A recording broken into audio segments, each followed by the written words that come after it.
Déjeme decirle que el obispo buscaba la paz, quería ser el mediador del narco, o bueno, ser el mediador entre los narcos y las autoridades en Guerrero.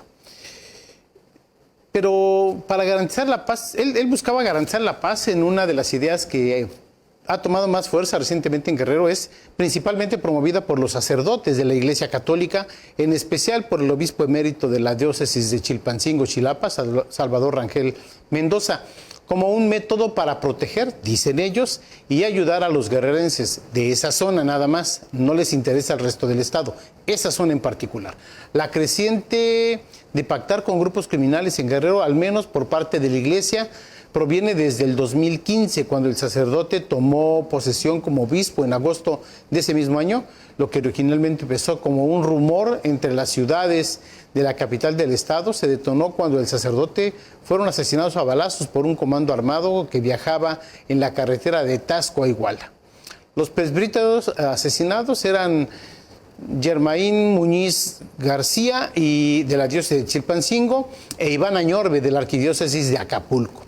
Ante esos hechos lamentables, Rangel Mendoza exigió a las autoridades una investigación inmediata para dar con los responsables de la muerte de los dos sacerdotes. Cabe mencionar que no era el primer caso de sacerdotes asesinados en Guerrero. En el 2014 fue asesinado John Senyodo en Chilapa, quien era un sacerdote, me parece que era africano. Fue encontrado en una fosa clandestina en ese mismo año en Ciudad Altamirano. Asesinaron también al sacerdote Gregorio López, quien tras ser reportado como desaparecido, fue localizado muerto en una carretera. Ante todos estos crímenes, Rangel Mendoza declaró públicamente que se había reunido con líderes de la organización criminal para evitar más muertes de sacerdotes. El Viernes Santo del 2018, el ahora obispo emérito obtuvo en boca de todos cuando se reunió con un líder de la delincuencia para hacerle la petición de que no hiciera o de que no hiriera más asesinatos, que no hubiera más asesinatos contra candidatos en el proceso electoral de ese año. Todos esos datos los proporcionó el mismo Mendoza Rangel en un domingo de resurrección, en una misa en el mercado central de Chilpancingo. Al pasar de los meses, los encuentros de Rangel con grupos criminales se hicieron cada vez más populares y más frecuentes, al igual que el pensamiento de pactar con el crimen traería paz al Estado. La estrategia del ex jerarca de la Iglesia Católica habría escalado cuando invitó a los gobernantes a que también pactaran con los grupos delictivos. Tales invitaciones fueron rechazadas rotundamente por la ahora gobernadora Evelyn Salgado Pineda y por la misma dirigencia estatal de Morena. El pico más grande de esta batalla de ideologías entre la Iglesia y el Estado, Monseñor Rangel dejó el obispado y en su lugar llegó José de Jesús González Hernández, quien reiteró que seguiría los pasos de su antecesor, y en el cargo de obispo emérito, Rangel Mendoza continuó haciendo sus polémicas declaraciones al punto de afirmar que había pactado para conseguir la seguridad en la ciudad platera de Tasco durante el periodo vacacional de la Semana Santa del pasado 2023. Los pasos de Salvador Rangel fueron seguidos por otros sacerdotes que también optaron por esa ideología de pactar pues como una buena opción para trabajar o para reducir los índices de violencia.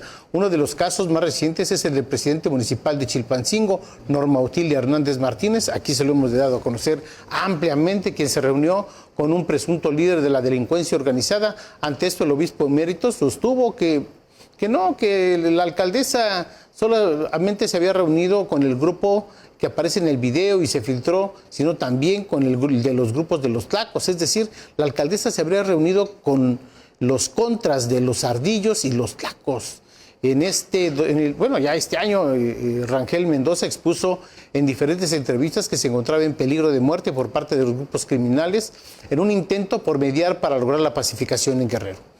Déjeme decirle que después de todo esto, hace apenas una hora aproximadamente, se informó que el obispo que la noche del sábado que había desaparecido del municipio de Emiliano Zapata a Jiutepec, no venía de Jiutepec, iba al municipio de Emiliano Zapata, en el fraccionamiento que está ubicado a un costado de la carretera, se habría parado a cenar.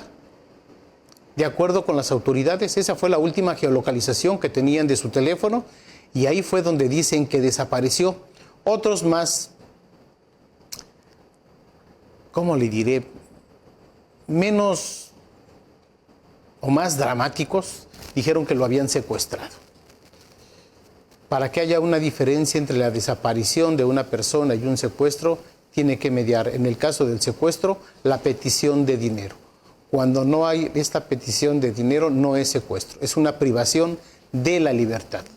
Entonces, pues estaba privado de su libertad, pero no, pues resulta que tampoco, que apenas el pasado miércoles había celebrado su cumpleaños, fue a Jiutepec, al estado de Morelos, de regreso el sábado se puso mal y ya fue encontrado en un hospital en el estado de Morelos. Ahí se encuentra el obispo emérito del estado de Guerrero, bueno, de la diócesis de Chilapa, Chilpancingo.